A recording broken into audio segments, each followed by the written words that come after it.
Se nunca foi fácil confiar no Oda quando se trata do Sanji, que dirá confiar na Toei Animation.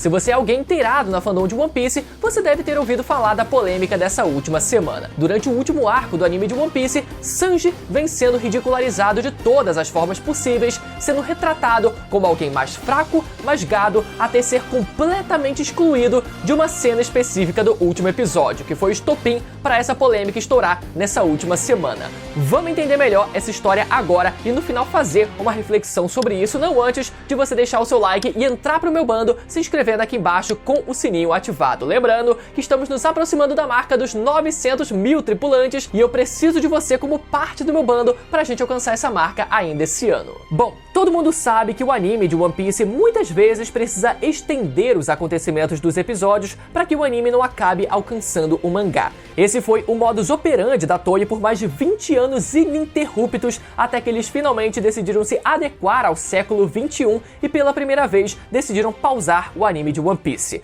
Mas até que isso acontecesse, nessa necessidade e até desespero de não alcançar o mangá, a Toei precisava estender certas cenas de forma extremamente exaustiva, a ponto de muitas vezes até estragar a experiência de quem está assistindo. Não é à toa que tem uma série de memes sobre o quão enrolados são os episódios de One Piece. Mas a gente precisa lembrar que isso acontecia com todo anime recorrente dos anos 2000. Ao mesmo tempo, todos os grandes animes recorrentes foram acabando até que no final só sobrou One Piece. Por isso, o meme dos episódios arrastados começaram a se restringir apenas ao anime de One Piece. Então, nessa necessidade de esticar os episódios do anime, algumas lutas acabam recebendo cenas extras, até porque isso é de agrado dos fãs. Afinal, se o Oda não costuma dar muita atenção para as lutas, que o anime pelo menos compense e anime algumas cenas extras para aproveitar melhor o fato deles já terem que esticar os episódios até não dar mais. Porém, a gente precisa lembrar que na tentativa de estender as cenas de luta, isso muitas vezes já é o suficiente para alterar completamente o sentido do que está acontecendo.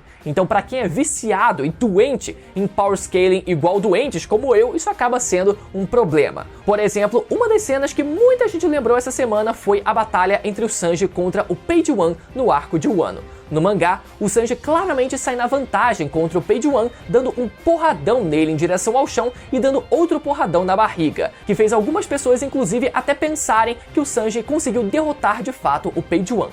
Já no anime, essa luta foi estendida, fazendo o Page One se mostrar um desafio muito maior para o Sanji do que ele foi realmente no mangá. Então, como eu disse, na tentativa de apenas estender a luta, o anime acabou fazendo o Sanji parecer alguém mais fraco do que ele se mostrou no mangá. Mas até aí, isso foi apenas um caso isolado. Basta ver que no mesmo arco de Wano, o próprio Luffy também sofreu disso contra o Kaido. Quem lembra do primeiro confronto, quando o Luffy lança um King Kong Gun contra o Kaido, coisa que não existiu no mangá. Então nesse caso, o Luffy pareceu ainda mais fraco do que no mangá, já que o Kaido também tancou o King Kong Gun como se fosse nada. Claro, talvez a gente pudesse discutir a possibilidade do Kaido realmente ser capaz de tancar aquilo mesmo no mangá, mas é só pra dar um exemplo de que isso não é algo exclusivo do Sanji. Inclusive, agora eu me lembrei de outra cena ainda mais antiga do Luffy finalizando o Caesar Claw lá em Punk Hazard com Grizzly Magnum. Pra quem não lembra, no anime o Luffy lança o ataque e o Caesar Claw defende o golpe e os dois ficam naquele clash infinito que não acabava mais, até que o Luffy finalmente conseguiu sair como vencedor. Já no mangá, o Luffy só arrebenta o Caesar Claw isolando ele pra fora do laboratório. Mas até aí, a gente pode considerar que todos esses foram casos isolados e não tinham nada específico com o Sanji. Mas quando o arco de Egghead começou, foi quando a coisa começou a ficar muito estranha e a gente teve diversos momentos acontecendo de forma recorrente e especificamente com o Sanji. Nessa imagem que eu vou mostrar pra vocês agora, vocês podem ver como o Sanji acabou sendo diminuído de todas as formas possíveis. Por exemplo, na primeira delas, a gente tem o Sanji conseguindo se sair muito bem na luta contra o Serafim do Jinbe no mangá, mas tendo bem mais trabalho contra ele no anime. Na segunda imagem, vemos o Sanji apaixonado pela Stussy, mas ainda com um comportamento mais suave e mais natural, enquanto no anime ele se comporta feito um cachorrinho mesmo, né? Ele até coloca as patinhas assim.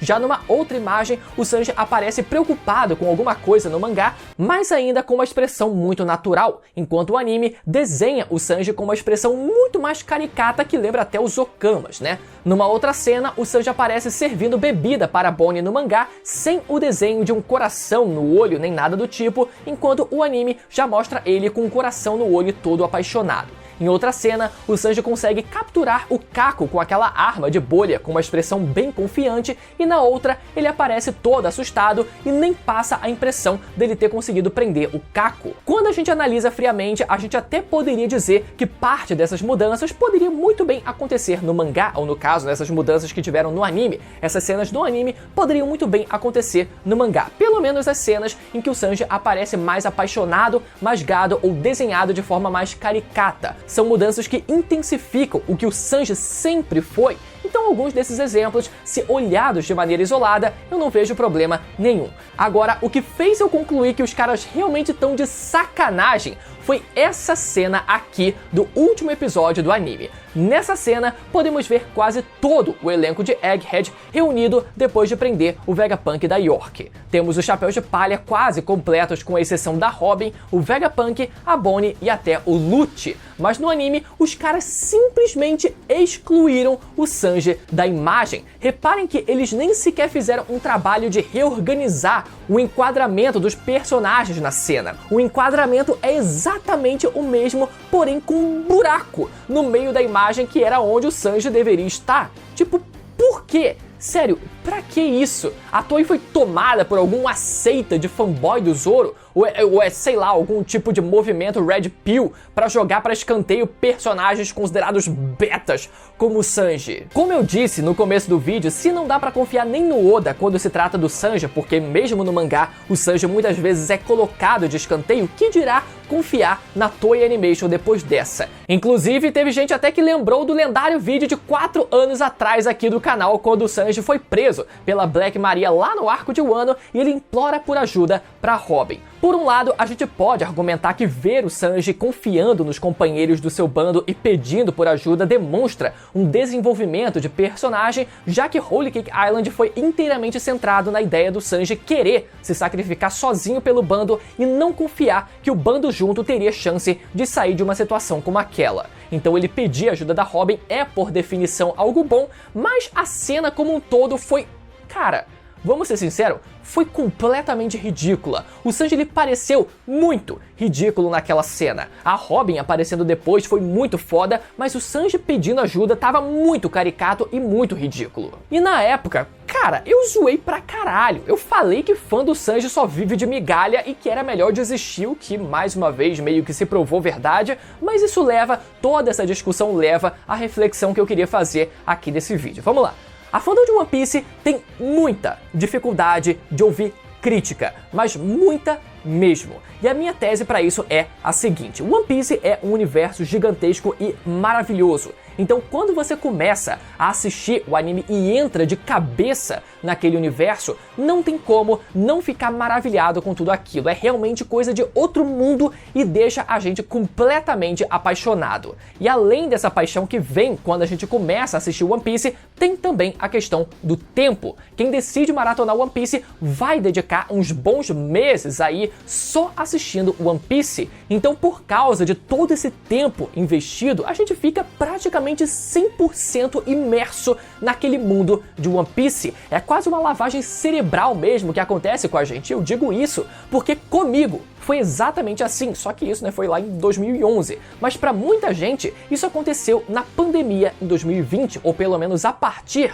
de 2020, quando todo mundo ficou em casa e precisava de alguma coisa para se entreter por bastante tempo, né? E foi aqui que o One Piece entrou na vida de muita gente, não só pela pandemia, mas também, pelo anime receber uma nova dublagem que facilitou muito o acesso de mais pessoas ao anime e também pelo fato do anime passar a ser exibido pela Netflix. Então, com isso, você tem uma legião de gente se tornando fã da obra e uma legião de fãs que vai defender a obra com unhas e dentes. Por isso, a fama do fã de One Piece achar tudo lindo e maravilhoso e não aceitar crítica nenhuma. Só que, naturalmente, depois dessa primeira etapa de paixão exacerbada, a gente começa a ser mais racional e começa a questionar algumas coisas. É quase como um relacionamento mesmo, né? Existe o primeiro momento da paixão, onde tudo é perfeito, e depois a gente aprende a lidar com os defeitos da outra pessoa, os nossos próprios defeitos e as divergências de opiniões.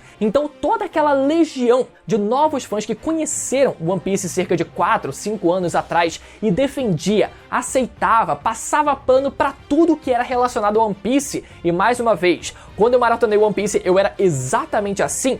Os fãs que talvez passassem pano para o que a Toei vem fazendo com o Sanji hoje já começam a se questionar e pensar, cara, tem alguma coisa errada aí? Esses caras estão de sacanagem. Não é possível que eles vão simplesmente excluir o cara do framezinho assim, sentindo que era só botar mais um PNG de um personagem ali. Cara, não tem explicação. Muitas vezes, eu aqui no canal sou chamado de hater por parte de algumas pessoas quando eu decido criticar alguma coisa que acontece no mangá. Nessas horas sempre tem um outro comentário dizendo que eu só reclamo. Eu falo uma ou duas coisas que eu não gostei num capítulo, dou uma série de argumentos para justificar o meu ponto e a resposta que eu recebo muitas vezes é: se não gosta, é só parar de ler. Você devia escrever o seu próprio mangá. E nunca contra-argumentam os pontos que eu trago nos vídeos. É só esse bando de comentário burro que não dizem nada com nada. E quando eu critico alguma coisa, não é uma questão de achar que isso vai mudar o rumo do mangá, do anime, ou que isso vai ter alguma influência nesse nível. Não,